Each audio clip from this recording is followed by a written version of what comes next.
Hello, good morning and welcome. It's Tuesday, December the 16th. Today is the day the government has launched a national conversation about the way the BBC is funded and what it pays for.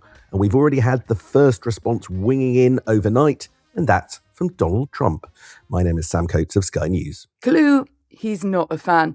I'm Anne McElvoy from Politico, and the president has filed a $5 billion lawsuit against the BBC over the edit of his 6th of January 2021 speech in a Panorama documentary, which he says was intentionally, maliciously and deceptively doctoring his words. The advice on this side seems to be for the BBC to fight in the Florida court where the lawsuit is filed. Timing is inescapable. There's a statement to Parliament today on the Royal Charter Review for the BBC, one of a whopping 17 different ministerial statements out today, which covers everything from changes to NHS dentistry, sentencing reform, to an intriguing statement on electoral resilience. We'll get more details on those through the rest of the day.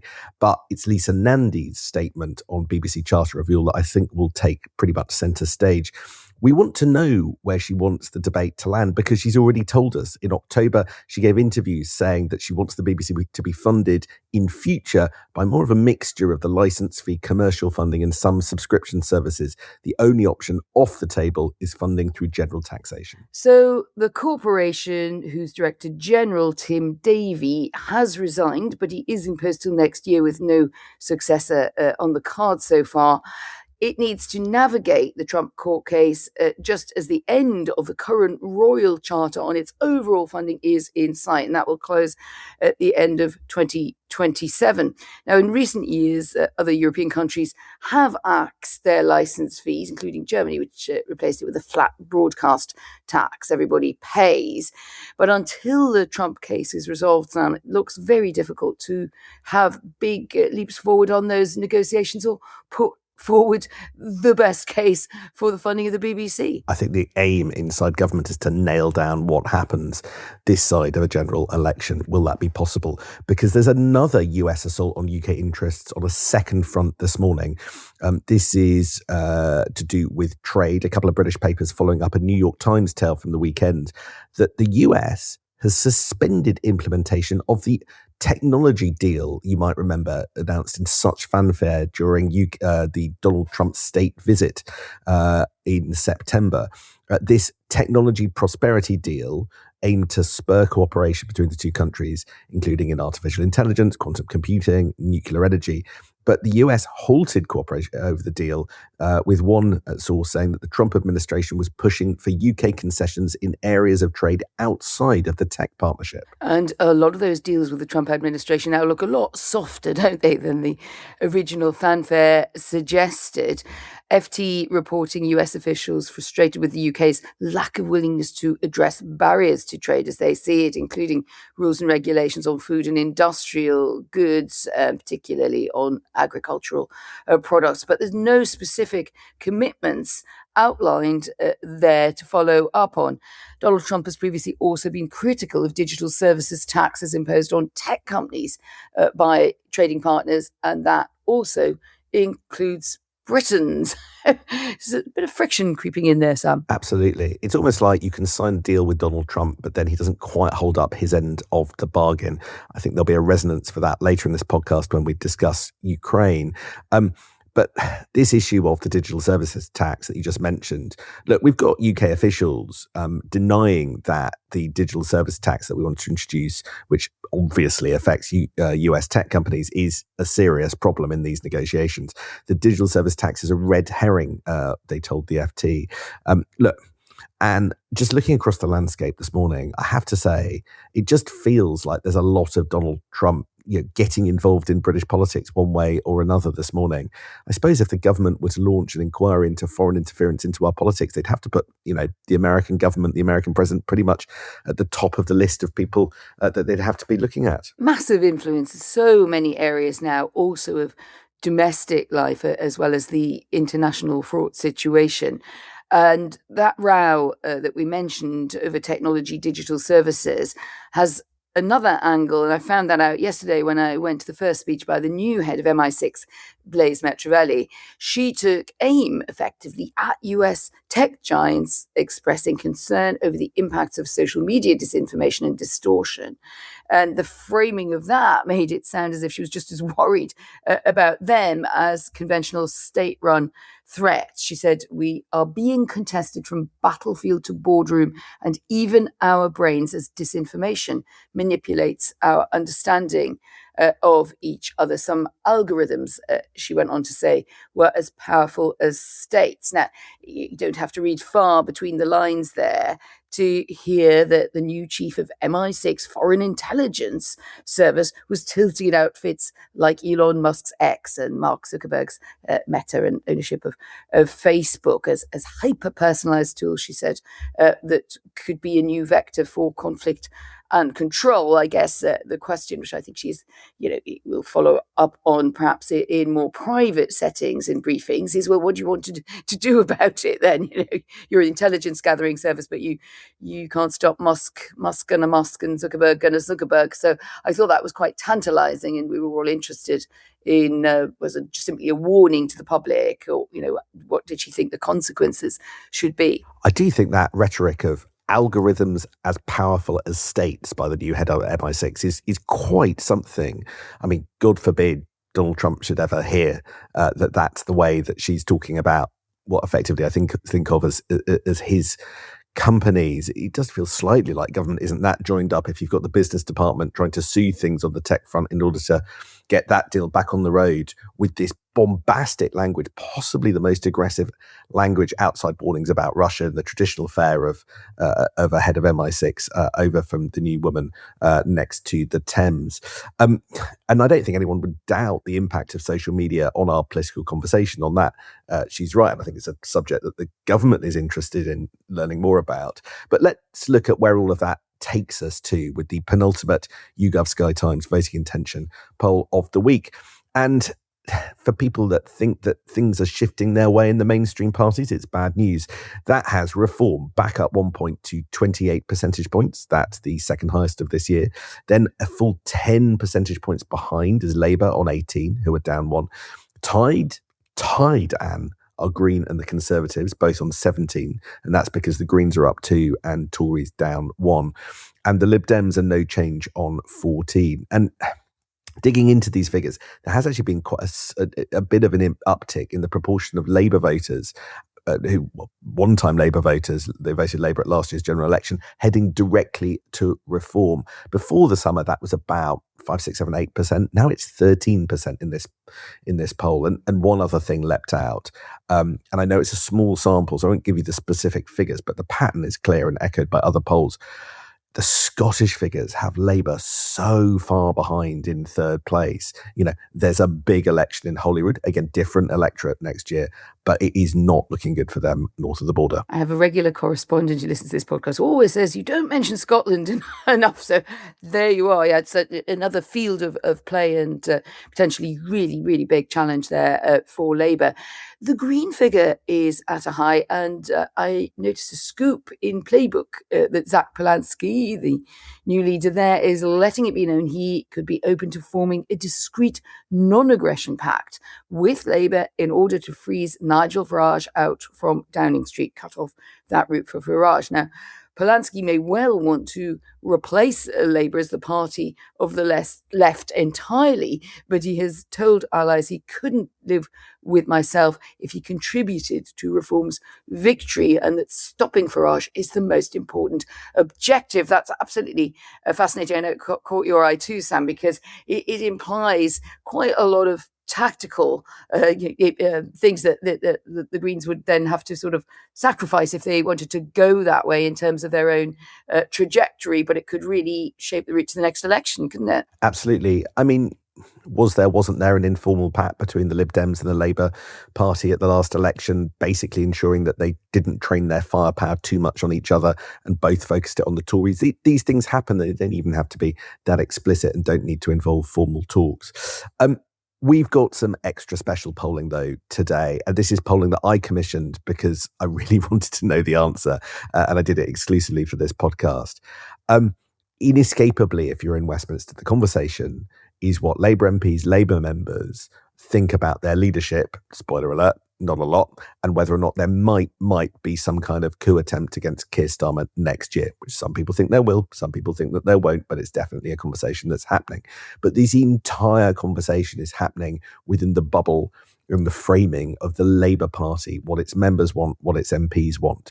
But what do voters more generally think? And that's the thing I've polled today in consultation with YouGov. We asked whether the following would do a better or a worse job than Keir Starmer at being Prime Minister, right? And this is a question suggested by one of their pollsters, so it's a good test.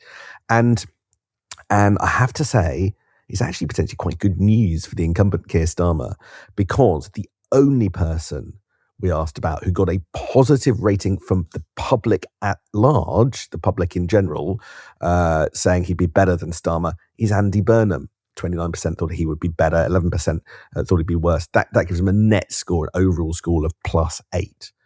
All the rest, Shabana Mahmood, Ed Miliband, Angela Rayner, Wes Streeting, all of them were seen as worse. They got net negative scores. And to be honest, we did ask about Lucy Powell and John Healey, but sorry, guys, that the number of don't knows in your category mean that we can't really take your rating particularly seriously.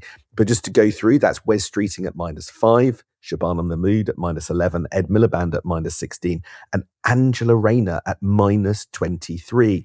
We also asked whether or not voters would support or oppose Angela Rayner coming back. 22% support her going back, 49% would be opposed. So what's striking here is just how unpopular Angela Rayner is with voters as a whole. All this talk of her coming back, she's got great numbers amongst Labour folk, but amongst voters as a whole, it just doesn't cut it. It seems to me, less popular than all the rest, including Ed Miliband, who was rejected by voters in 2015.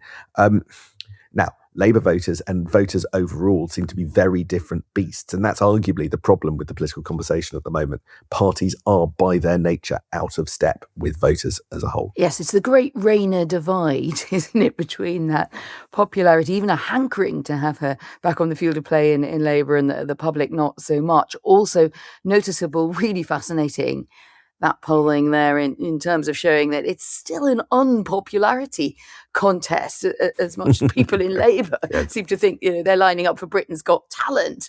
But it's the ducking stool, the public mentality towards a lot of these potential contenders for the crown. Wes Streeting is actually the least worst option for the public, after Andy Burnham at -5.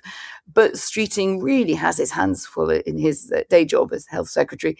Resident doctors, formerly known as junior doctors, confirming they'll walk out for 5 days from tomorrow despite a serious flu outbreak, after overwhelmingly voting to reject a new offer from the government. So Keir Starmer riding in there, Sam, and saying he thought it was unacceptable and scandalous that they should strike during the flu outbreak, has obviously not moved anything there. And the scale of that defeat in the BMA, very striking, over 80% voting to reject the deal and go ahead with strikes on a turnout of 65%. So that standoff is not ending anytime soon. No. I mean, if Wes Streeting wants to move into number 10, you've got to hope he would do a better deal negotiating over Ukraine than he has, arguably, with the BMA, with that kind of result from Monday's poll. But, he is the only figure amongst Labour voters, aside Rayner and Burnham, that Labour voters think would do a better job than the PM. So despite being of the right, he appears more appealing to bits of the Labour family than perhaps the conventional wisdom would suggest. I mentioned Ukraine. Keir Starmer was over in Berlin last night. Trump joined the discussions by phone and then told reporters in the Oval Office, "I think we're closer now than we have ever been." And is the president right? That's a very big question to ask anyone, Sam. Slightly winded by Sam Coates' direct question there. Good journalist. I would say that listening to sources in Berlin overnight, they are much more optimistic there than they were when they went into those talks that we talked about yesterday, when they got going. The fact that Donald Trump he's got an awful lot on, he's firing on all cylinders, but he did take time to join, at least by phone. Now, one UK official told Playbook as our PM was making his way home, that really positive progress has been made, definitely good signals. That is a take, I think, is not just hopeful, fingers crossed, optimism by Team Starmer. Friedrich Merz, who obviously was hosting the 2 days of talks between Ukraine and the US delegation with Steve Witkoff and Jared Kushner, said for the first time since the war began, a ceasefire now seems possible. And Merz is leading the push for that lifeline loan to Kyiv to use frozen Russian central bank assets in Europe, the vast majority of them held in Belgium. However, there is still a big fear in Brussels that Moscow and Washington could exploit divisions between the member countries, possibly using Italy there as a cat's paw to prevent any agreement on rescuing Ukraine on that potential breakthrough funding deal at the European Council on Thursday. That seems to be a bit more shaky, Sam. But overall, I think there's been a sense that Ukraine Zelensky came with some concessions he was prepared to make, and that the president is at least involved and isn't just sitting back in Washington, letting the shuttle diplomacy go on endlessly. So that seems a slightly more hopeful sign. Let's see. So I've got a question for you, Anne. If this deal with the US and President Zelensky hinges on the US and Europe being prepared to offer Ukraine security guarantees which correspond to not NATO's Article 5 mutual defense clauses. In other words, Ukraine doesn't need to be part of NATO, but can have something so close as to be an equivalent of it.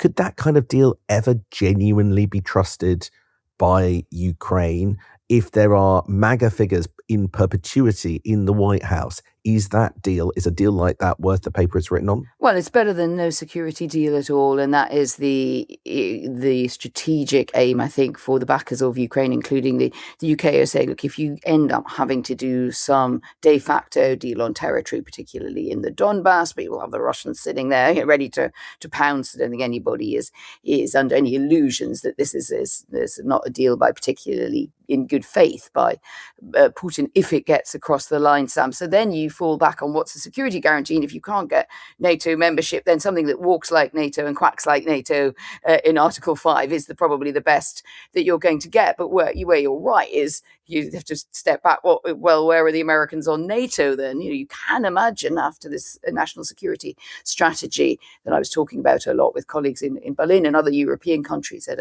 a round table, as well as how big are the Americans really on NATO going to be in the next 10 years? So I do take your warning on that, but I think what it's really saying is what you have got on paper is that if anything happens, the other NATO powers also would be able to act. So you do then start to think, well, it's the nearest you get to a guarantee. It's not the cast iron one that you would have under Article 5 and NATO in Ukraine. If you can't you push NATO as close to that border as possible, and you basically are saying that the other countries, I suppose, would have to carry the weight within NATO. But yeah, it's tricky. You're right. You point out a tripwire, even if we get to this deal. It sounds like quite a big leap to me, but let's see whether President Zelensky goes for it.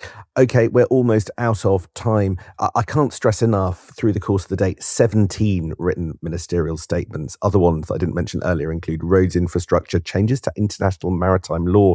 The Prime Minister is releasing the annual report into the investigatory powers regime, and on and on. The point of dumping so many is that hopefully, from the point of view of number 10, we don't get to go through all of them in the same detail, so they can slip out some video nasties in the last day of term. But we will, of course, filter them all and bring you anything you need to know tomorrow. One other thing, and I was very struck by your Scottish complainant that we don't talk enough about Scotland on the podcast. Of course, coming up to next May's Holyrood and Welsh Senedd elections, we want to know whatever you've got to tell us about Scottish and Welsh politics. This is an interactive podcast, so if you've got stuff, don't sit there arms folded wondering why we're not talking about it. Send it to us. You've got our numbers. We would always love to hear what you've got to say. So on that note, I think we're going to wrap it up now. Thank you very much indeed for listening, and we will see you tomorrow. I second that motion. Thank you, Sam. See you tomorrow.